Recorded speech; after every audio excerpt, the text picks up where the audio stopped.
Surprising six-pack abs training mistakes men and women need to avoid at all costs. If you're interested in discovering some areas where you may be going wrong in your abs training and your attempts at losing stomach fat, this video is a transcription of an interview I did recently with Craig Ballantyne. In it, Men's Health magazine writer Craig Ballantyne grills Abs-Expert Mike Geary, author of the internationally popular book, The Truth About Six-Pack Abs, on the topic of abs training and the biggest myths and mistakes he sees in this field. In the first half of the interview, we'll just deal with training aspects. Later we'll reveal some top-secret nutrition tips for losing body fat to carve out those abs. Enjoy. CB. Okay Mike, so where does the average man or woman go wrong when it comes to training abs? MG. Most people are probably going to be surprised with this answer.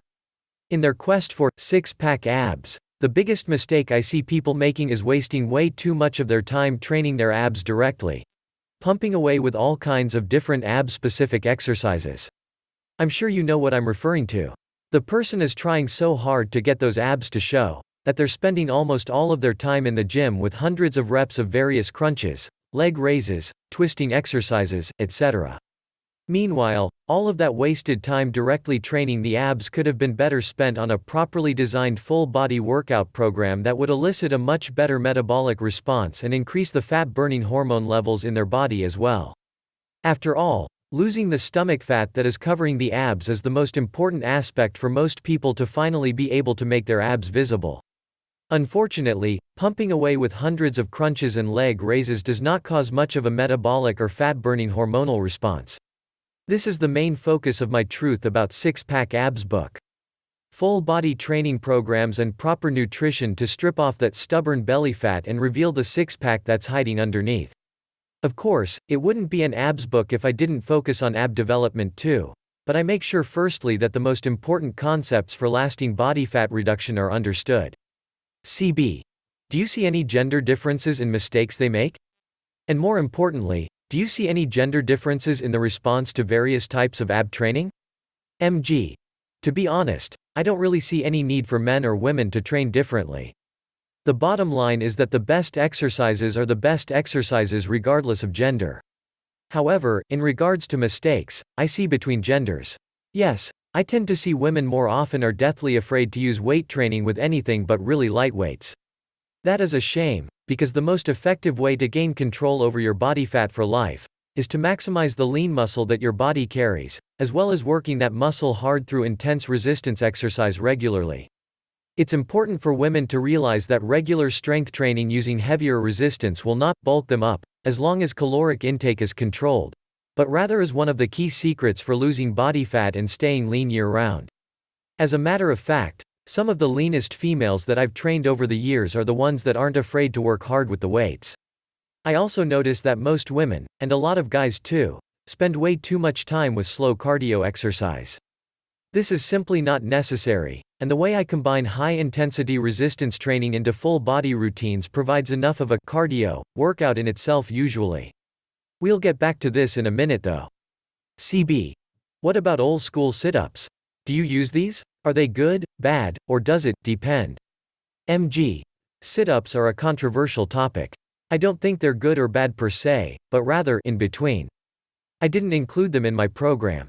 I simply don't feel they are necessary, and I think there are much more effective abs exercises to focus on. Personally, I almost never do sit-ups except occasionally for a little variety every now and then. CB. Give us a weekly sample ab training program. How many days per week? What are a couple of the best exercises you'd pick? How many sets? Reps? Rest? MG. Well, first I'd like to point out that the full body movements that make up the majority of my programs indirectly work the abs and the entire core area to a fairly decent extent. However, I do include abs-specific exercises into the routines generally about twice per week. The abs-specific portion of the workouts generally only take about 5 minutes at most with very little rest between exercises. Once people are past the beginning phase of gaining some initial ab strength, I try to get them away from the exercises that are too easy, where someone can do 50 or 100 reps, as is frequently common with standard crunches. Instead, I like to focus on higher resistance exercises that actually stimulate the muscle fibers to a much greater degree. One example of a higher resistance abs exercise is hanging leg raises with a proper pelvic curl up. It's funny, but usually, someone that has been wasting so much time with hundreds of reps of crunches can usually only do a few solid reps when they first attempt some of these higher resistance exercises. We also make sure not to neglect some rotational movements, as well as some work for the deeper muscles like the transversus abdominis. CB. What do you use for burning fat, intervals, or slow cardio? Or both? Any gender differences here? Or differences between fitness levels, beginner versus advanced? MG. In most cases, my answer is definitely intervals. Or as I like to call it, variable intensity training. In general, I think slow steady pace cardio is a waste of time, especially if the goal is lasting fat loss. I think people need to get away from this thinking about fat burning zones and calories burned during the actual workout and look at the bigger picture of what you're doing in your workout to stimulate the greatest metabolic response in your body. The best metabolic and hormonal response is achieved through variable intensity training and strength training, not slow steady pace cardio. Now I will say that if someone is really day conditioned and can't handle higher intensity exercise routines just yet, this still doesn't mean that they can't simply use lower intensity routines, but still use it in a variable intensity fashion, by alternating between higher and lower exertion levels throughout the workout. That wraps up our training portion of the interview. For more info about whether the Truth About Six-Pack Abs program is right for you, be sure to check out the link in the comments below this video. Earlier in the interview, we discussed various training aspects to consider for stripping off stubborn belly fat and uncovering those six-pack abs that everyone wants. Now I have the rest of the interview with Abs-Expert Mike Geary dealing with the best nutrition secrets to apply if you want to have any chance of getting lean enough to see visible abs on yourself, as we discuss the common nutrition mistakes most people make while trying to reduce body fat. CB. And finally, Mike, one or two of your top secret nutrition tips for losing body fat to carve out those abs. Open up your vault of info. MG. Well, Craig, I think you'd agree that there has never been a more confusing time regarding proper nutrition for consumers. Every so-called expert out there seems to disagree and contradict each other on what's the best way to eat for fat loss and overall good health.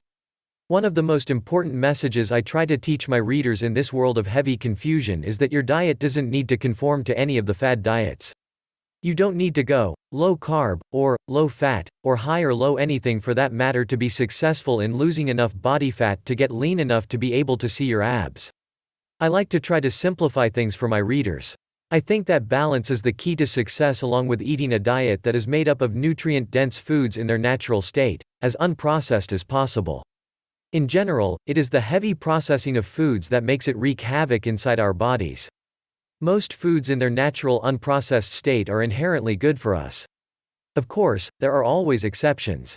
A salad of poison ivy leaves is natural and unprocessed, but certainly would not be good for us. I'll leave your watchers with a couple of the most important aspects of nutrition that help to get you lean for life. 1. Get enough quality protein in the daily diet. Not only does it have a higher thermic effect than carbs and fat, so you burn more calories digesting it, but it also creates satiety, so your hunger is satisfied longer. Plus, it's a building block for maintaining and building lean muscle. And remember that the amount of lean muscle you carry is one of the main factors for controlling your metabolism. 2. Think fiber. When it comes to carbs, make sure that almost all of your carbohydrate intake is from higher fiber sources like vegetables, fruits, and high-fiber unrefined grains. Try to avoid refined sugars and refined grains, as that is one of the main reasons so many people struggle with body fat. I personally don't eat many grains, as I prefer to get most of my carbs from veggies and fruits, but I'll admit I am a bit of a fan of sprouted grains. I generally recommend looking for carbohydrate sources that have at least 2 to 3 grams of fiber per every 10 grams of total carbs. Remember that fiber helps fill you up and also slows down the glycemic response of the foods you eat, all beneficial for getting super lean. 3. Don't be afraid to eat fat. Many people try to go way too low on their fat intake, and this can negatively affect hormone levels in your body as well as causing more cravings. Try to eat enough healthy fats daily. Good sources are all nuts and seeds, nut butter, avocados, olive oil, organic meats and eggs, coconuts, and virgin coconut oil. Saturated fats from tropical oils are very misunderstood, even by many nutritionists and other health professionals. Yes, they are composed highly of saturated fats but are actually beneficial, but that's way beyond the scope of this interview. 4. Avoid the 2 worst things in our food supply at all costs. Artificial trans fats from margarine, shortening, and hydrogenated oils that are in most processed foods and high fructose corn syrup, which is in almost all sweetened products on the market. Again, if you avoid processed foods, it becomes easy to avoid these 2 worst offenders in our food supply. I always contend that once you get a handle on these 4 main points of your diet detailed above, the rest starts to take care of itself as you gain control over your appetite, blood sugar levels, hormone levels, etc. It all starts to fall into place, and you eventually gain total control over how lean you want to get. CB. Thanks, Mike. For more info on Mike's Truth About Six-Pack Abs program, be sure to check out the link in the comments below this video.